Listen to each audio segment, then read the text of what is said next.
2014 का चुनाव हारने के बाद कांग्रेस पार्टी लगातार गर्त में जा रही है।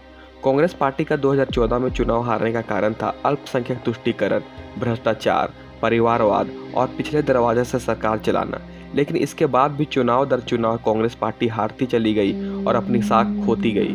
2017 में उत्तर प्रदेश में हुए शर्मनाक हार हो या 2019 के लोकसभा चुनाव में नेता प्रतिपक्ष के लायक भी सीट ना निकाल पाना हो, कांग्रेस पार्टी के कार्यकर्ता भी हैरान है कि आखिरकार देश को 70 साल तक राज करने वाली पार्टी, देश की सबसे पुरानी राजनीतिक पार्टी का हाल ऐसे कैसे हो गया।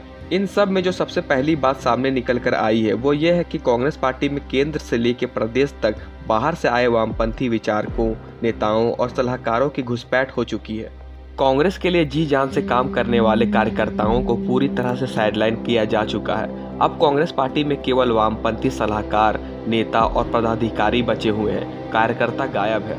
वामपंथी विचारकों की कांग्रेस पार्टी में घुसपैठ की वजह से कांग्रेस की नीतियों में अचानक से भयंकर बदलाव आया है। कांग्रेस पार्टी ने जिन मुद्दों में पिछले 5 वर्षों से चुनाव लड़ा है वो कांग्रेस पार्टी की कार्यकर्ताओं की समझ से भी परे है। कांग्रेस पार्टी पंडित नेहरू के काल में पंडित नेहरू के वामपंथ की ओर निजी झुकाव होने के बाद भी राष्ट्रीय मुद्दों पर राष्ट्रवादी राय रखती थी। खैर, इसकी एक बड़ी वजह यह भी थी कि उस समय पंडित नेहरू के ऊपर दबाव बनाने के लिए सरदार वल्लभ भाई Patel, doctor Shyama Prasad Mukherjee, doctor BR Ambedkar जैसे राष्ट्रवादी मौजूद थे। वहीं इंदिरा गांधी के दौरान भी वामपंथियों का कब्जा संस्थानों से लेकर मंत्रालयों के सलाहकारों तक था।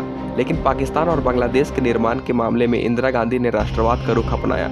लेकिन राजीव गांधी के कार्यकाल के दौरान से ही वामपंथी कांग्रेस पार्टी में हावी होते गए। हालांकि पार्टी में तब भी कांग्रेस विचार के नेता मौजूद थे। 2014 के चुनावों के बाद पुराने कांग्रेसी नेताओं की पकड़ पार्टी में कमजोर हुई और राहुल गांधी के आसपास नए वामपंथी नेताओं और सलाहकारों का जमावड़ा शुरू हुआ।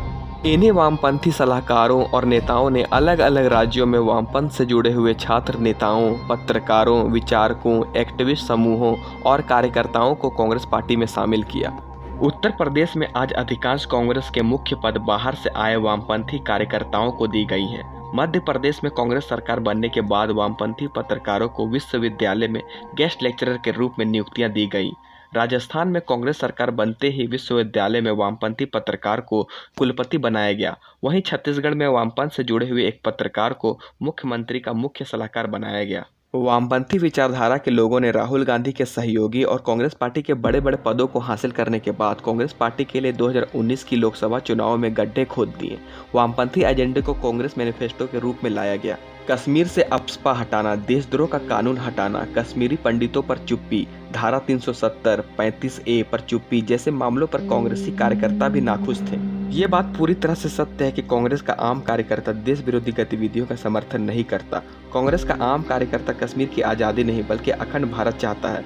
कांग्रेस का कार्यकर्ता भी चाहता है कि देश में घुसपैठियों से आज़ादी मिले। कांग्रेस का आम कार्यकर्ता भी अयोध्या में राम मंदिर देखना चाहता है। कांग्रेस का आम कार्यकर्ता भी पड़ोसी मुल्कों में हो रहे अल्पसंख्यकों के साथ भेदभाव को देख सकता है और उनके लिए सुरक्षा चाहता है। लेकिन फिर वो कौन है जो कांग्रेस पार्टी के लिए नीतियां बनाकर इन सभी मुद्दों पर अपने कार्यकर्ताओं से भिन्न राय रखते हैं? आखिर कांग्रेस पार्टी अपने कार्यकर्ताओं की राय लेकर कोई नीतियां क्यों नहीं बनाती?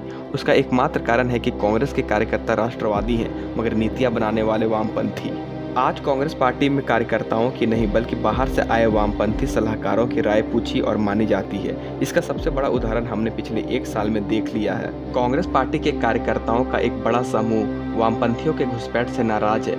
वो अपनी नाराजगी जाहिर तो नहीं करता, लेकिन अब वो जानता है कि कांग्रेस पार्टी की विचारधारा को खत्म कर पार्टी को वामपंथियों ने कब्जा कर लिया है। जिस तरह वामपंथी दलों ने देश विरोधी तत्वों का साथ देकर खुद की कब्र खोदी है, उसी तरह ये वामपंथी विचारक और सलाहकार कांग्रेस को निस्तोनाबूद करने में लगे हुए हैं।